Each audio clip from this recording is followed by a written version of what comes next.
Gracias por estar con nosotros. ¿Qué hubo, Vanessa? Buenos días, y a toda la mesa, muchísimas gracias por la invitación. Mire, Vanessa, el tema es el siguiente.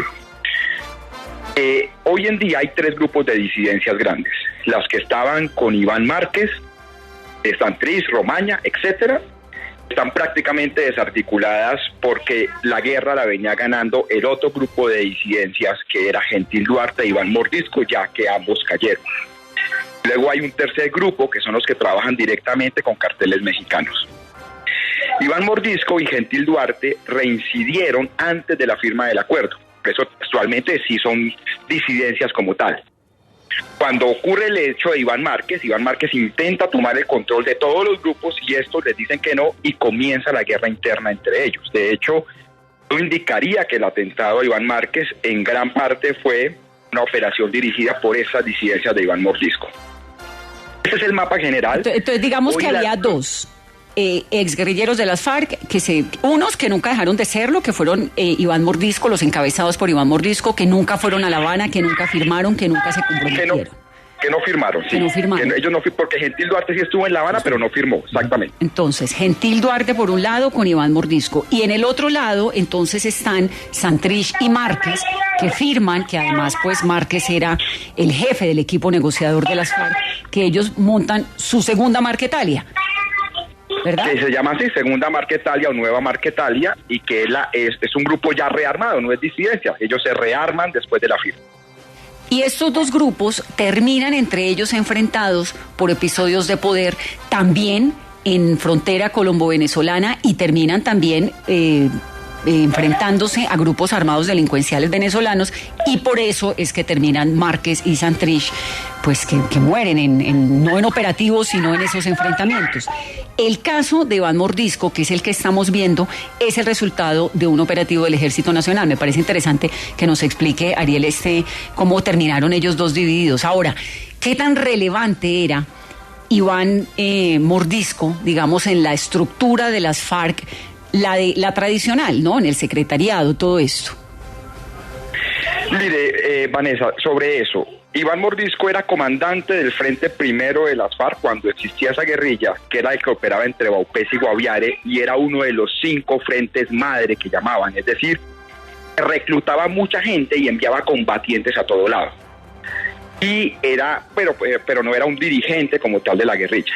Aquí, cuando ya cae Santrich, Romaña, Gentil Duarte, Iván Mordisco, estamos hasta el siguiente escenario, que esto es lo importante de estos datos. No es que las disidencias se vayan a acabar, de hecho están muy fuertes, pero sí pasa una cosa. Cuando todos estos mandos medios y altos reincidieron, la posibilidad era doble, o que fuera una nueva guerrilla, o que entrara en un proceso de descomposición o bandolerización. Con la caída de todos estos mandos por diferentes circunstancias, ya no existe la posibilidad de que exista una nueva guerrilla. Entonces estos grupos se van a convertir en grupos criminales, poco a poco se van a ir degradando. Esto es lo importante de la noticia, que toda esa generación de mandos medios que fueron disidencia o que se rearmó, ya la mayoría cayeron y por tanto las posibilidades de una nueva guerrilla no existen. Pero sí van a seguir existiendo y ese proceso de bandolerización va a ser muy sangriento y muy doloroso. No significa que esos grupos se vayan a acabar, pero ya el país supera la posibilidad de una nueva guerrilla, que era lo importante que pasara. Claro, pero es decir, senador, con eso que usted nos está explicando, y además lo hemos visto últimamente, cada vez que capturan a uno o dan de baja a otro, llega alguien más a reemplazarlo en cuestión de horas. Esto es importante por eso que usted señala, pero no va a reducir la violencia en las zonas en las que operan estos grupos. De hecho, se puede incrementar, porque ya cayendo Gentil Duarte e Iván Mordisco, en un periodo tan corto de tiempo, lo que vamos a ver ahorita es seguramente disputas entre ellos. Entonces la violencia homicida incluso puede ser que se dispare, pero pues ya no habrá esa violencia política, unas por otras, es decir, pero es importante decirle a la gente, no es que sea el fin de las disidencias, no es que ahora vaya a haber menos violencia, no, de hecho puede haber más, pero la posibilidad de amenaza de una nueva guerrilla se acaba, pero el proceso de bandolerización son supremamente dolorosos. Colombia ya lo vivió, las guerrillas liberales en los años 50, ese proceso de Sangre Negra, Chispas, etcétera, Efraín González, fue terriblemente doloroso. Aquí vamos a ver eso, pero ya no existe esa amenaza de violencia política, que era lo que se quería evitar una vez todos estos mandos medios y altos reincidieron. Ariel, aquí la pelea es ¿por qué? ¿Por el negocio de las drogas? Un poco por todo. Desafortunadamente, Colombia está en una tormenta perfecta y los precios de todas las economías ilegales están súper disparados.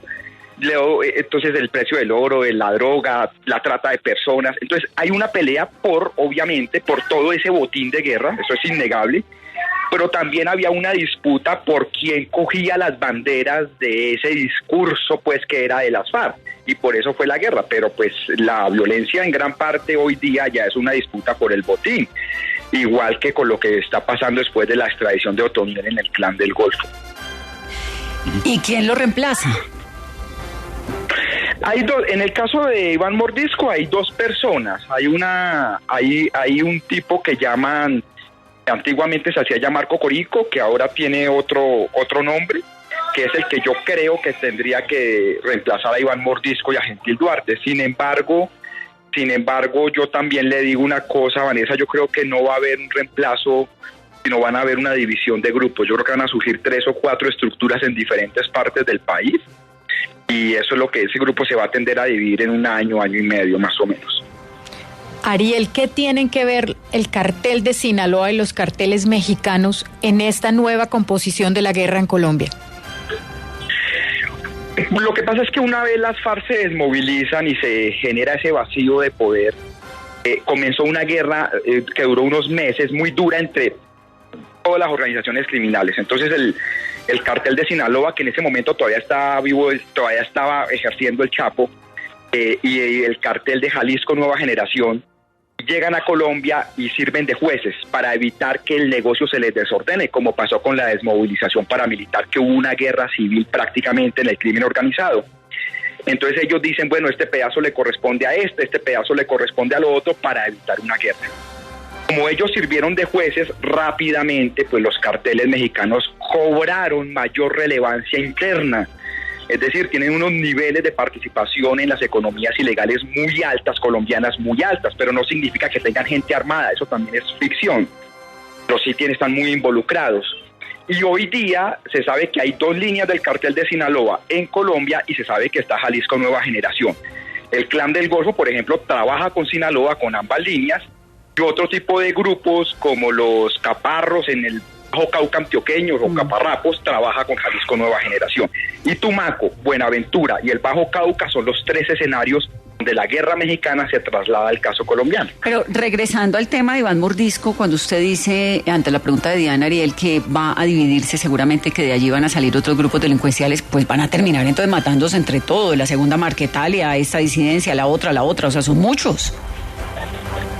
Sí, eso, pues mira, cuando se desmovilizaron los paramilitares surgieron 101 grupos y hoy solo queda el Clan del Golfo y los caparrapos, 5. Es posible que estos grupos de disidencia se fragmenten en 20, 25 y en unos 4 años termine dominando 1 o 2. Digamos, esa es la lógica. El crimen siempre opera, es la misma lógica. Hay un periodo de anarquía criminal y después unos se van chupando a los otros, se los van comiendo y termina consolidado uno solo. Por eso el llamado acá es que estas operaciones beta de alta precisión o quirúrgicas dan votos y dan aplausos al general Zapateiro saliente, al ministro Molano tan cuestionado. Pero pues eso no es una lucha contra el crimen, al otro día surgen 2 o 3, digamos, hay que diferenciar una política de objetivos de alto valor que sirve para ganar votos, pero muy diferente es una política de lucha contra el crimen, que es lo que Colombia no padece con el video que usted mencionaba, la estaba escuchando hace una hora, en el caso de Tibú, que al frente de la alcaldía las disidencias de John Mechas pues básicamente se paran y parecen ser la policía de ese municipio. No, pues a eso es a lo que le juegan, ¿no? A verse como la autoridad y a verse imponentes, a provocar, a desafiar y a decir que allá están mandando son ellos. Senador, gracias y listo, ¿no? Ahora para el 20 de julio. Sí, señora, ya listos para la otra semana. Un abrazo, Vanessa, y a toda la mesa. Un abrazo, gracias por estar con nosotros.